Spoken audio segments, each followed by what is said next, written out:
Hi GC. Hi Sarah, how are you? I'm alright, thank you. I've got some questions to ask you if that's okay. Yeah, sure, hop on up. How? Some wavy lines will appear and you'll be there. Don't worry about it. Okay. So what are 3 interesting facts about yourself? Well, I used to fence, like with swords, and I even fenced the Navy once and won. I wasn't very good, but he was even worse. I used to be a teacher, and when I was teaching I fell in a bin in front of the class. I was trying to explain something to do with medieval marriage, it doesn't matter, but it involved lifting a leg up and I didn't see the bin behind me and I fell in the bin. All teachers fall over in front of their class at least once, by the way.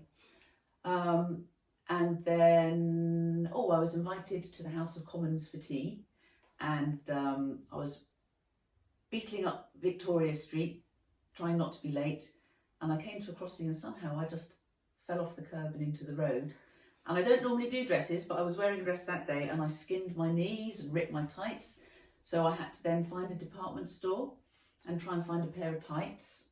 And then they had no changing rooms for women, so I had to go and ask the staff if I could go in their staff room and put the new tights on. And I just made it in time. And tea in House of Commons was very good. So there's 3 things. As a child, what did you want to do when you grew up? I wanted to be lots of things. I wanted to be a bus driver when I was about 4 because I thought that looked good. I wanted to be a spy, and then my mum told me that if I got caught they'd pull my fingernails out, so that put me off that. I wanted to be a newsreader. I wanted to be an astronomer. I wanted to be a dinosaur expert. I didn't know they were called paleontologists. I wanted to be an artist. I wanted to be Prime Minister at one point. And I think when I left school, I really wanted to be an animator. Back in the day when you used to do everything by hand, I really wanted to be an animator. That'd be fun. How long have you been writing for, and when did you start? I can remember writing my first book when I must have been about 6 in bed at night. It was called Moony from the Moon, and it was about a little alien who landed on the moon and came down and got into lots of trouble. But other than that, it was just at school until I became a teacher. And then what you don't realise as a teacher is that you're writing all the time, because I was always making up worksheets or writing booklets or finding new ways to present information to a class, even something like a PowerPoint where you've got to put a lot of information down quite quickly. So yeah, I started writing like that, I suppose. So is that when you wanted to become a writer? I think yes. Once I started teaching, I thought about it once or twice as a kid, but once I actually started teaching, I really enjoyed the writing. And you've got to think about your audience and how you're going to get it across. Pull out the interesting bits. So yeah, I think that was probably when it really kicked off. Okay. How many books have you written?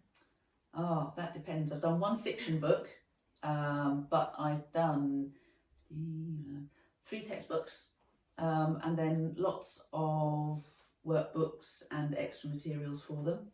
So I've done a book on Henry II, Elizabeth I, and the United Nations. It's a lot of books. It is a lot of books, yeah.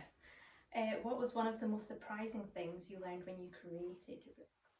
I think particularly with the fiction, the story takes on a life of its own, and when it's going really well, all sorts of plot twists or turns or things fall together, things come together naturally without you having to really think about it.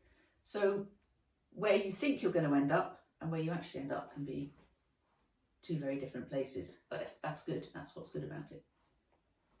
So what do you think makes a good story? I think you need to have characters that you like. I think you need to be concerned about what happens to them. I've read a couple of books where I wasn't that fussed about what happened to the characters, and it was really difficult to read them. Also, I like lots of things like ghosts and pirates and vampires and that kind of thing. So I like a lot of that in the mix as well. Bit of adventure. Yeah, good adventure. What books are you writing on just now? Just now I'm working on the 2nd Miss Fitz book. This one is set in a haunted country mansion. Mhm. So there are quite a few ghosts around, and some of the characters from the other book, like Arthur and Vlad, they have a more prominent role this time. So yes, nearly done. Nearly done. Oh, exciting. Well, I hope so. Thanks very much. That's all right, Sarah? Are you all right just to jump down? I guess so.